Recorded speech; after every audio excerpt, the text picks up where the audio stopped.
Résumons. L'allogreffe est bien indiquée dans votre cas. Votre donneur est identifié. Vous allez être hospitalisé, recevoir le conditionnement avant la greffe elle-même. Il est temps maintenant de savoir quels sont les différents types de greffons qui vont permettre la greffe. Il y en a 3. Les cellules souches du sang périphérique, les cellules souches de la moelle et les cellules souches contenues dans le cordon ombilical des nouveau-nés, encore appelé sang placentaire.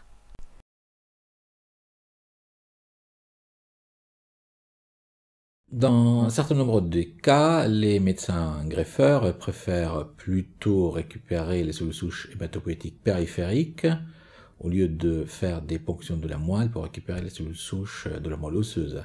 Pour ce faire, le donneur, c'est vous, vous allez recevoir un traitement par voie sous-cutanée le plus souvent, ce qu'on appelle un facteur de croissance. Ce facteur de croissance va être injecté quelques jours auparavant pour permettre la mobilisation des cellules souches de la moelle vers le sang périphérique, là où ils vont être collectés par un cytaphérèse le jour du don.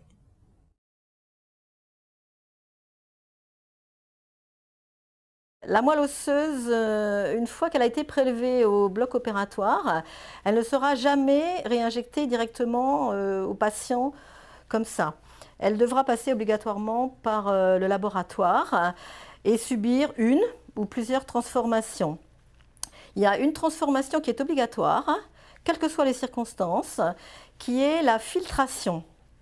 La filtration, ça veut dire qu'on va débarrasser la moelle osseuse des petits débris d'os et de graisse qui sont normalement contenus dedans après son prélèvement. Cette filtration, elle s'effectue tout simplement en faisant passer la moelle osseuse sur un filtre. Et ces petits morceaux d'os et de graisse vont rester dans le filtre, ce qui fait qu'on récupère la moelle débarrassée de ces résidus.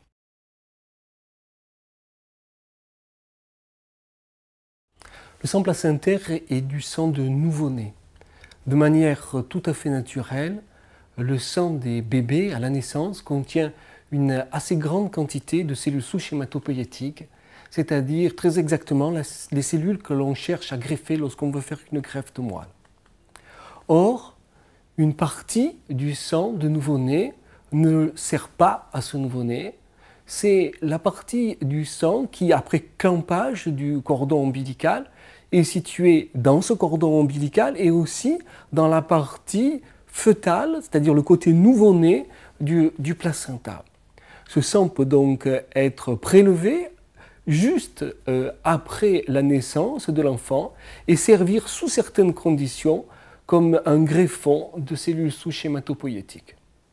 Comment est-on conduit pour certains patients à utiliser ce type particulier de greffon, le sang placentaire?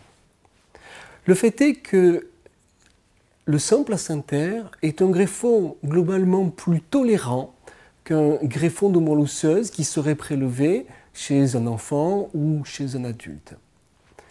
Ainsi, peut-on utiliser des greffons de sang placentaire qui ne sont pas totalement HLA identiques aux patients malades. Ceci est très important puisque nous allons ainsi pouvoir greffer des patients qui ont besoin d'une greffe, mais qui n'ont pas de donneur HLA identique, ni dans leur fratrie, ni sur les différents registres de volontaires pour le don de moelle osseuse. Une caractéristique essentielle de ce type de transplantation, la transplantation de sang placentaire, est que les greffons comportent finalement moins de cellules souches hématopoïétiques qu'une moelle osseuse prélevée chez un donneur. Ceci est tout à fait certain et explique en grande partie pourquoi les durées d'aplasie après ce type de greffe, la greffe de sang placentaire, seront plus prolongées qu'après une greffe de moelle plus classique. Ceci explique également pourquoi cette possibilité thérapeutique a été initialement employée en pédiatrie chez des enfants, parce que bien sûr la quantité de cellules souches hématopoïétiques nécessaire pour greffer un enfant de 10 kg est 5 fois inférieure à la quantité de cellules nécessaires pour greffer un grand enfant de 50 kg. C'est la raison pour laquelle l'écueil de ce type de greffe est réellement la quantité de cellules injectées.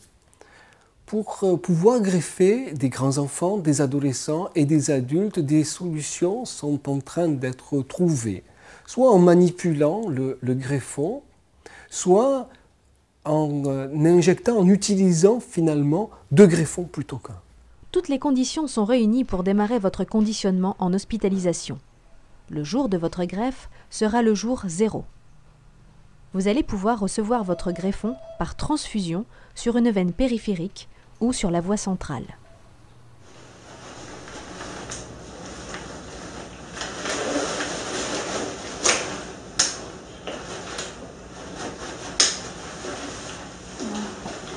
J'ai le tube de la poche.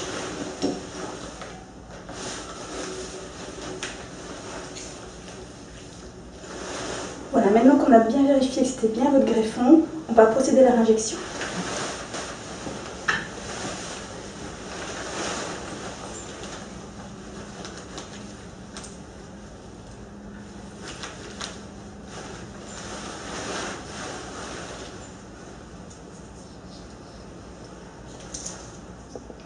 Et voilà.